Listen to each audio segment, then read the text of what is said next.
Hello and welcome to lesson number 16 in my series Guitar Technique, and you're going to need to download exercise 29 today and print it out, and I would advise you to have it on the table while you're learning from this lesson. It's marked up as Ska stroke Bluebeat, and if you're not sure what that is, it's a kind of a reggae style of playing, and it's actually a fairly tricky rhythm pattern, as I think. If I play it to you, you'll get the idea of what I mean, hopefully.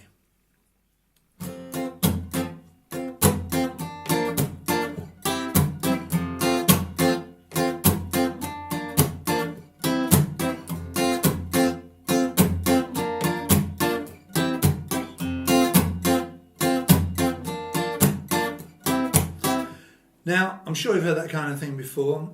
If you know the song Message to You, Rudy, that's a typical Bluebeat, ska type of thing. And I'm using an F chord. I'm using a 4-fingered F, and I'm putting my thumb on that bass E string. If you can only do a 3-fingered F, that's fine. And I'm doing a B flat to a C. Now the B flat, first finger behind the first fret of the E, miss a fret, do a little A shape here, so a little finger behind the third fret of the B, third finger behind the third fret of the G, second finger behind the third fret of the D. Make sure you only strum 4 strings, 4 nearest the floor, move that up 2 frets, it becomes a C. So it's 1 and 2 and 3 and 4 and is what we count. There's nothing on the beat of 3, and that's where that lovely gap is, where we have that kind of dead stop.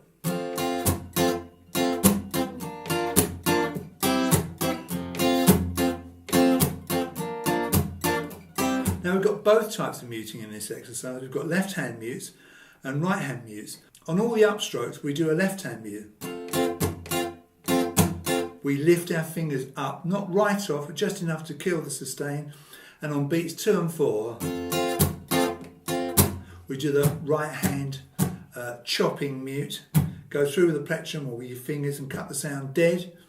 And so we have the best of both worlds there.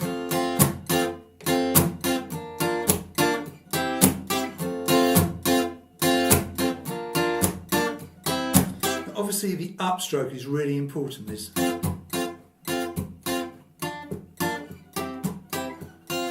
the backbone of ska, is that upstroke, that offbeat.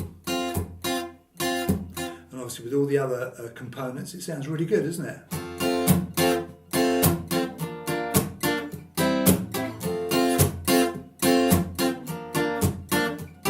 Now, the way I'm splitting that up, I'm doing a whole rhythm pattern on the F chord, and then I'm doing down, up on the B flat, and the final up, down, up on the C. So I'm splitting the bar up between the B flat and the C.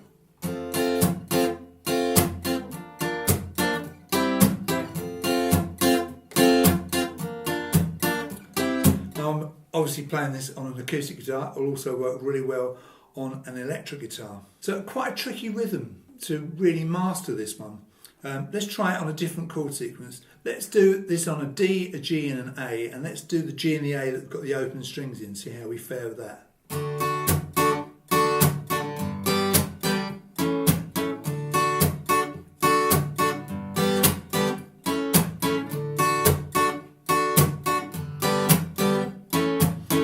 Very much a matter of keeping it under control, especially if you are playing an electric guitar and you're amplified. If you're too loud, you're going to ruin the entire thing. So, you know, keep your volume sensible, and then you won't have any trouble controlling it. And obviously with chords that have open strings, you've got a few problems. It's going to ring on a bit more. Ideally, you should go for bar chords or chords where you've got fingers on all the strings that you're strumming, and that way you can control the sustain. It's got to be very short, very staccato, very clipped. Let's go back to our first chord pattern.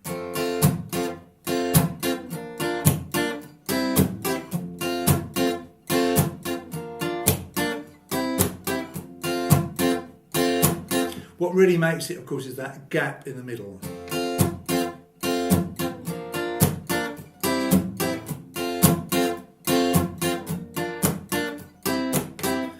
So there we are, it's a very short lesson today.